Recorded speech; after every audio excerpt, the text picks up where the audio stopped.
সমবায় ব্যাংকের গেটে তালা লাগালেন স্থানীয়রা। কোটি কোটি টাকা দুর্নীতির অভিযোগ। রায়দিঘি সমবায় ব্যাংকে জনরোষ।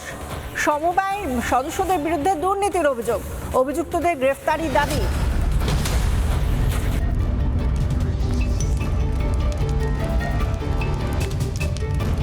এই কৈলাসপুর সমবায় কৃষি উন্নয়ন সমিতি এটা দীর্ঘদিনের প্রতিষ্ঠান। এটা কৈলাসপুরের মধ্যে সীমাবদ্ধ ছিল। পরবর্তী পর্যায়ে নন্দকুমারপুর গ্রামের সাথে সংযোগ হয়েছিল। বহু সদস্য এখানে। এর বিগত যে বোর্ড ছিল সেই বোর্ডের যিনি সম্পাদক ছিলেন রতিন মান্না, সেই বোর্ড প্রচণ্ড দুর্নীতি করে গেছে। কোটি কোটি টাকা দুর্নীতি করে গেছে, যার সীমা পরিসীমা নেই।